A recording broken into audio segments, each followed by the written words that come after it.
దేవుని నామానికి మహిమ కలుగునుగాక. క్రీస్తునందు ప్రియమైన దేవుని బిడ్డలారా, ఈ ఉదయ కాలశంలో చేరి దేవుని యొక్క నామాన్ని స్తుతించే గొప్ప భాగ్యాన్ని దేవుడు మనందరికి అనుగ్రహించాడు. ఈ దినమున ఒక ప్రత్యేకమైనటువంటి వ్యక్తిని మనం జ్ఞాపకం చేసుకోబోతున్నాం. ఆయన దావీదు. బైబిల్ గ్రంథంలో మనం జాగ్రత్తగా గమనిస్తే శాశ్వత కృపను ఆయన సంపాదించుకున్నట్లుగా బైబిల్ గ్రంథంలో మనం చూస్తాం. దావీదు శాశ్వత కృపను సంపాదించుకుంటూ గల కారణం ఏంటి? మన జీవితంలో కూడా దేవుని యొక్క కృపను, దేవుని యొక్క దయను మనము సంపాదించుకునేటువంటి వారికి ఉండాలి.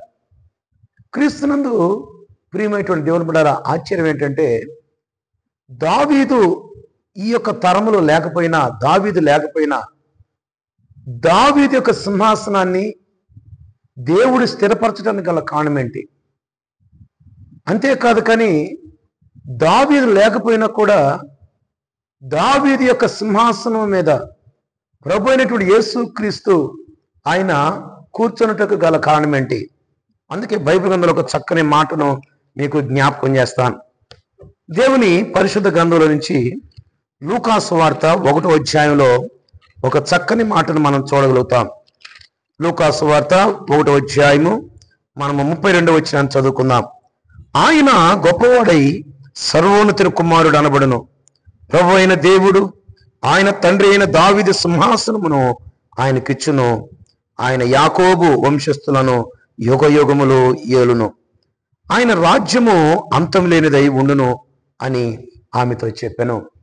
గాబ్రియల్ దూత కన్యకగా ఉన్నటువంటి మరియమ్మ గారితో ఈ యొక్క శుభవచనాన్ని తెలియజేస్తున్నట్లు మనం చూస్తాం.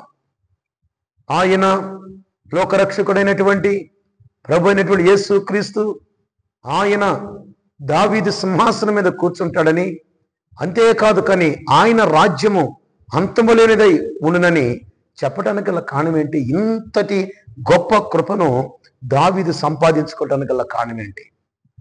క్రీస్తునందు ప్రియమైనటువంటి దేవుని బిడ్డలారా, అంతేకాదు కానీ మరి ఒక విషయాన్ని మీకు జ్ఞాపకం చేస్తాను.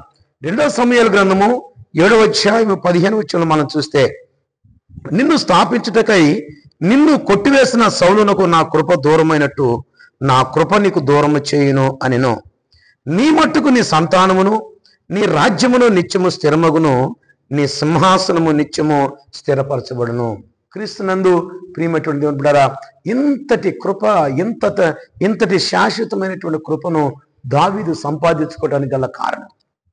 క్రీస్తునందు ప్రియమైనటువంటి దేవుని బిడ్డలారా, బైబిల్ గ్రంథం సెలవిస్తా ఉంది, యెహోవా దయాళుడు, ఆయనకు కృతజ్ఞతాస్తుతులు చెల్లించుడి, ఆయన కృప నిత్యమును అనే మాటను మనం చూస్తాం. నిరంతరము దేవుని కృపను మనం సంపాదించుకోవాలి.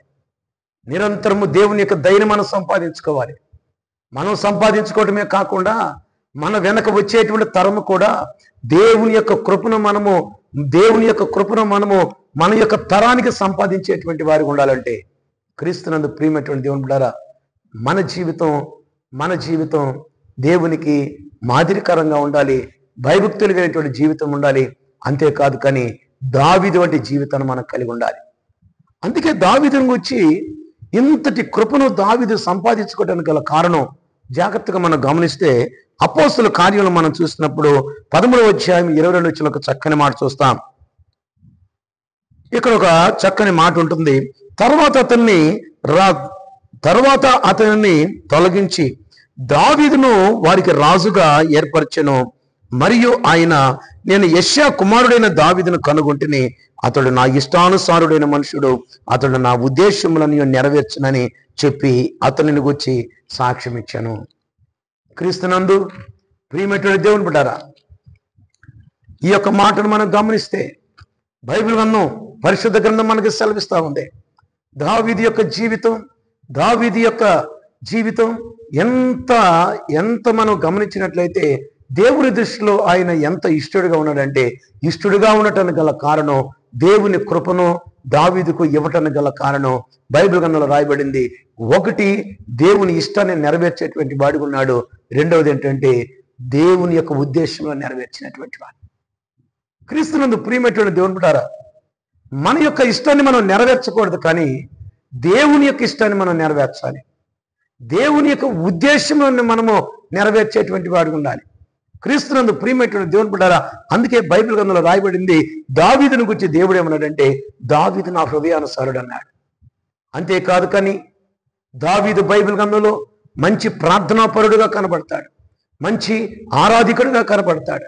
క్రీస్తునందు ప్రియమైనటువంటి దేవుని బిడ్డలారా, మన జీవితంలో కూడా దావీదు వలె మనం కూడా ఎప్పుడైతే మన యొక్క జీవితాన్ని మనం జీవించడం నేర్చుకుంటామో, దావీదుకు దేవుడు ఇచ్చినటువంటి ఆ శాశ్వత కృప మనకు కూడా ఈ ఉదయ కాల సమయంలో దేవుడు తప్పనిసరిగా మనకు అనుగ్రహిస్తాడు.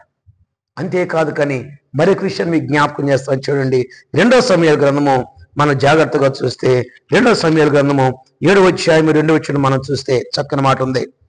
నేను దేవదారుమ్రాలతో కట్టిన నగరి యందు వాసము చేయుచుండగా దేవుని మందసము డేరాలో నిలిచినదనగా. క్రీస్తునందు ప్రియమైనటువంటి దేవుని బిడ్డలారా, మరి యొక్క సందర్భం, దావీదు దేవునికి ఇష్టడవటానికి గల కారణం, దావీదు దేవుని యొక్క ఉద్దేశాలు నెరవేర్చడానికి గల కారణం, దావీదు యొక్క మనసు ఏంటో మనం కూడా ఏం చేయాలంటే గుర్తెరిగేటువంటి వారికి ఉండాలి. దావీదు యొక్క మనసు ఎలాగుందంటే, దావీదు పురంలోనికి దేవుని మందసాన్ని తీసుకుని వచ్చి సియోను ఆ యొక్క సియోను కొండ మీద పెట్టిన తర్వాత దావీదు ఇంటికి వెళ్ళిపోయాడు. ఇంటికి వెళ్ళిన తర్వాత రాత్రి అంతా నిద్రపోలే. ఎందుకు? దావీదు దేవుని మీదనే మనసు పెట్టాడు, దేవుని గురించే ఆలోచిస్తూ ఉన్నాడు, దేవుని వైపే చూస్తూ ఉన్నాడు. అంటున్నాడు, నాతాను పిలిచాడు, నాతాను అనేటువంటి ప్రవక్తను పిలిచి అంటున్నాడు, అయ్యా నేను దేవదారుమ్రాలతో కట్టిన రాజనగర్లో నేనున్నాను, నా దేవుడు డేరాల మధ్య ఉన్నాడు, కాబట్టి నా దేవునికి నేను ఒక మందిరం కట్టించాలనుకుంటున్నాను. క్రీస్తునందు ప్రియమైన దేవుని బిడ్డలారా, ఈ మాటను బట్టి ఆ యొక్క 7వ అధ్యాయం మనం ఇలాగున కిందకు చదువుకొని పోతే దేవుడు అంటాడు నాతాను నా కుమారుడైనటువంటి దావీదు నాకు మందిరం కడతాడా? దావీదు యొక్క కుటుంబాన్ని నేను కడతాను, కాబట్టి దావీదుకు నా కృప శాశ్వత కాలం ఉంటుంది. అంతేకాదు కానీ దావీదు లేకపోయినా కూడా ఈ భూలోకంలో నిత్యము దావీదు సింహాసనం స్థిరపరచబడుతుంది. క్రీస్తునందు ప్రియమైనటువంటి దేవుని బిడ్డలారా, ఇంతటి కృపను పొందుకున్నటువంటి దావీదు జీవితాన్ని దేవుడు మనకు జ్ఞాపకం చేస్తున్నాడు. ఈ ఉదయకాలం నీవు కూడా దేవుని కృపను పొందాలనుకుంటున్నావా? దేవుని యొక్క శాశ్వత కృపను పొందాలనుకుంటున్నావా? దావీదు వంటి జీవితాన్ని జీవించు. దావీదు వంటి కృప నీకు తప్పనిసరిగా నీ కుటుంబానికి అనుగ్రహింపబడుతుంది. ఈ కొద్ది మాటలు దేవుడు దీవించును గాక. ఆమేన్. స్తుతికి కారణభూతుడా మీకు వందనాలు. ప్రేమ నమ్మకం కలిగిన మా తండ్రి మీకు వందనాలు.